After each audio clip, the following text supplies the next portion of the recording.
कि मुझे 100 किलोमीटर जाना है और उस 100 किलोमीटर को मैं एक ही बार में पार नहीं कर सकता, तो मुझे उसको स्टेप्स में कन्वर्ट करना है। मतलब एक ही बार में मैं 20 किलोमीटर जा सकता हूँ, तो 20 किलोमीटर एक ही बार में जा सकता हूँ, तो उसको 5 बार में कन्वर्ट करने से मैं 100 किलोमीटर पार कर लूँगा।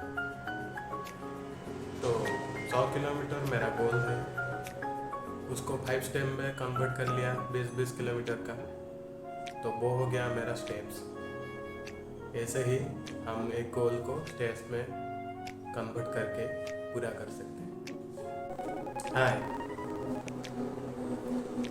Welcome to our channel.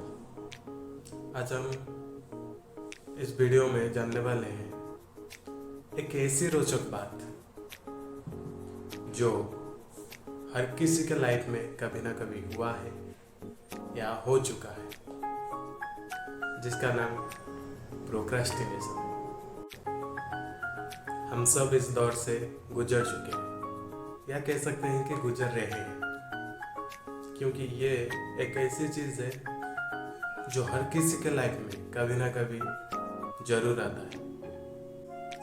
Last minute तक अपने काम को टालते रहना, फोकस्ड रहने के लिए स्ट्रगल करना। पर चिंता मत करिए, हम इस वीडियो में जानने वाले हैं कि how to overcome the procrastination and reclaim control of your time and productivity. Procrastination actual में है क्या?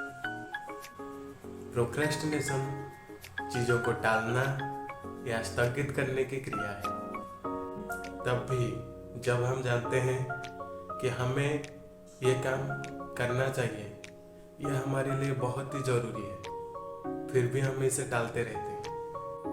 ये एक कॉम्प्लेक्स बिहेवियर है जो कि बहुत सारी चीज़ों से प्रभावित होता रहता है।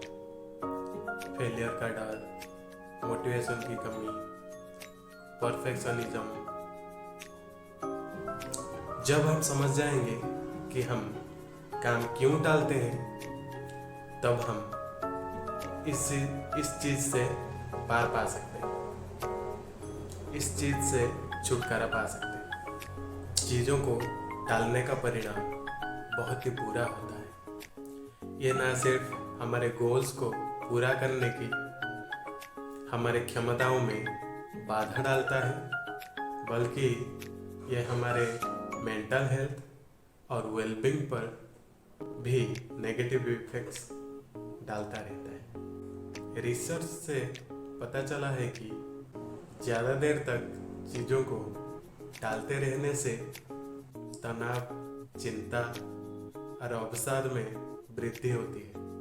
इसके अलावा प्रोक्रेस्टिनेशन हमारे रिलेशनशिप, कैरियर, लाइफ के ऊपर नेगेटिव इफेक्ट्स डालता रहता है। अब जब हम प्रोक्रेस्टिनेशन की इफेक्ट्स को जान चुके हैं, प्रोक्रेस्टिनेशन की प्रभावों को जान चुके हैं, तो आइए इस पर काबू पाने की कुछ स्ट्रैटेजीज पर चर्चा करते हैं। One effective approach is to break task down into smaller, more manageable steps. एक प्रभावी तरीका काम को छोटे और अधिक प्रबंधनीय चरणों में विभाजित करना है। A goals broken down into steps become a plan. आप ऐसे समझ सकते हैं कि मुझे 100 किलोमीटर जाना है और उस 100 किलोमीटर को मैं एक ही बार में पार नहीं कर सकता, तो मुझे उसको स्टेप्स में कन्वर्ट करना है। मतलब एक ही बार में मैं 20 किलोमीटर जा सकता हूँ, तो 20 किलोमीटर एक ही बार में जा सकता हूँ, तो उसको 5 बार में कन्वर्ट करने से मैं 100 किलोमीटर पार कर लूँगा। तो 100 किलोमीटर मेरा गोल है, उसको 5 स्टेप में कन्वर्ट कर लिया 20-20 किलोमीटर का, तो वो हो गया मेरा स्टेप्स। ऐसे ही हम एक गोल को स्टेप्स में कन्वर्ट करके पूरा कर सकते हैं। A plan backed by actions makes your dreams come true। Goals को स्टेप्स में कन्वर्ट कर लिया, अब बस एक्शन की जरूरी है। Without action plan is just a trash. Action के बिना प्लान तो कबाड़ ही है, राइट? जो भी प्लान हम बनाएंगे उसे अमल में लाना भी तो जरूरी है। इससे हम तनाव से भी बच सकते हैं और एक समय में हम एक कदम बढ़ा सकते हैं। Setting specific achievable deadlines is another tools for combating procrastination। Time management technique भी प्रोक्रेस्टिनेशन के ऊपर काबू पाने में अविश्वसनीय प्रकार से सहायक हो सकता है। एग्जाम्पल के लिए पोमोडोरो टेक्निक, इसका लिंक मैं डिस्क्रिप्शन में दे दूंगा, आप जाकर देख सकते हैं। ये एक बहुत ही अच्छी टेक्निक हो सकता है प्रोक्रेस्टिनेशन पर काबू पाने में, आपको बहुत ही सहायक हो सकता है आपके लिए। यह टेक्निक एकाग्रता बनाने में मदद करता है, लेकिन शायद प्रोक्रेस्टिनेशन पर काबू पाने का सबसे महत्वपूर्ण पहलू उन अंतर्निहित डर और मान्यताओं का संबोधित करना है जो इसमें योगदान करते हैं, चाहे वो विफलता का डर हो या फिर सफलता का डर या फिर आत्मविश्वास की कमी।